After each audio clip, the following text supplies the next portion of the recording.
नमस्कार मित्रों, मैं मोनिका पाल।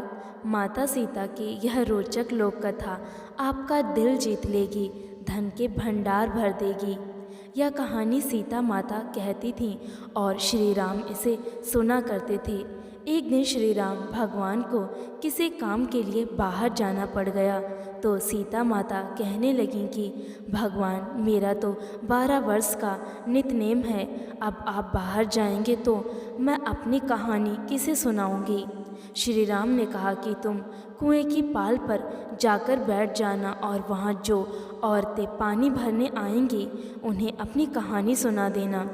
सीता माता कुएं की पाल पर जाकर बैठ जाती हैं। एक स्त्री आई, उसने रेशम की जरी की साड़ी पहन रखी थी और सोने का घड़ा ले रखा था। सीता माता उसे देखकर कहती हैं कि बहन, मेरा वर्ष का नित्यनेम सुन लो। पर वह स्त्री बोली कि मैं तुम्हारा नित्यनेम सुनूंगी तो मुझे घर पर जाने में देर हो जाएगी और मेरी सास मुझसे लड़ेगी। उसने कहानी नहीं सुनी और चली गई।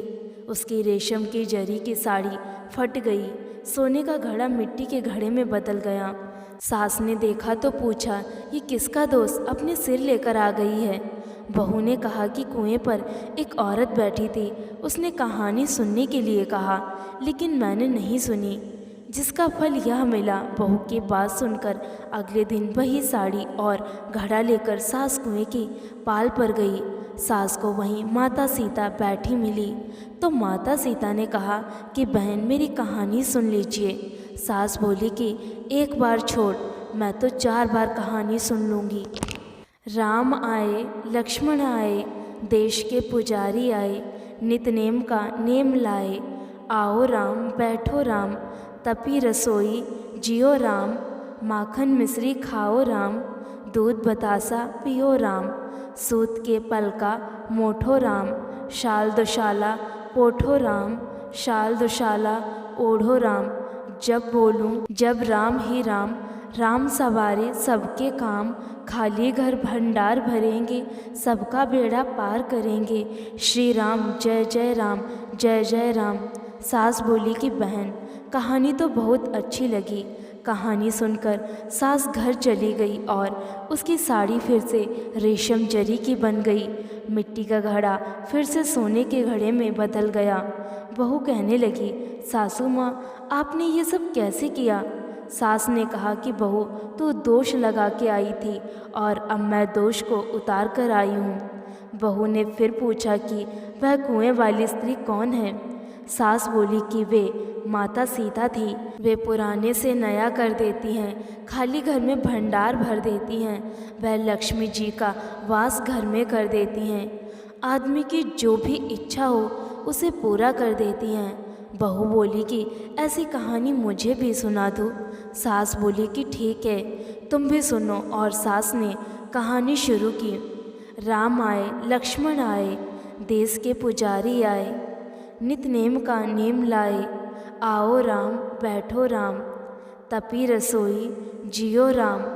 माखन मिश्री खाओ राम, दूध बताशा पियो राम। सूत के पलका मोठो राम, शाल दुशाला पोठो राम। शाल दुशाला ओढ़ो राम, जब बोलूं जब राम ही राम। राम सवारे सबके काम, खाली घर भंडार भरेंगे, सबका बेड़ा पार करेंगे। श्री राम जय जय राम, जय जय राम। कहानी सुनकर बहू बोली कि कहानी तो बहुत अच्छी है। सास ने कहा कि ठीक है, इस कहानी को रोज़ कहा करेंगे। अब सास बहू रोज़ सवेरे उठती, नहाती धोती और पूजा करने के बाद नित्यनेम की सीता की कहानी कहती। एक दिन उनके यहाँ एक पड़ोस की औरत आई और बोली कि बहन, जरा सी आँच देना। तो वह बोली कि आँच तो अभी हमने जलाई ही नहीं। पड़ोसन ने कहा कि तुम सुबह 4 बजे से उठकर क्या कर रही हो। फिर उन्होंने कहा कि सुबह उठकर हम पूजा करते हैं, फिर माता सीता की नित्यनेम की कहानी कहते हैं। फिर पड़ोसन ने उनकी बात सुनकर फिर कहा कि सीता माता की कहानी कहने से तुम्हें क्या मिलता है। वह बोली कि इनकी कहानी कहने से घर में भंडार भर जाते हैं, सारे काम सिद्ध होते हैं, मन की इच्छा भी पूरी होती है। पड़ोसन कहती है कि बहन, ऐसी कहानी तो मुझे भी सुना दो। फिर वह बोली कि ठीक है, तुम भी यह कहानी सुन लो। राम आए, लक्ष्मण आए, देश के पुजारी आए, नित नेम का नेम लाए, आओ राम बैठो राम। सारी कहानी सुनने के बाद पड़ोसन कहने लगी, बहन कहानी तो मुझे बहुत अच्छी लगी। अब वह पड़ोसन भी नितनेम सीता माता की कहानी कहने लगी। कहानी कहने से सीता माता ने पड़ोसन के भी भंडार भर दिए। अब तो पूरे मोहल्ले में नितनेम की कथा चल पड़ी, हर किसी की मनोकामना पूरी होने लगी। हे माता सीता, जैसे आपने उनके भंडार भरे, वैसे ही आप हमारे भी भंडार भरना। कहानी सुनने वाले के भी और कहानी कहने वाले के भी भंडार भरें। जय श्री राम।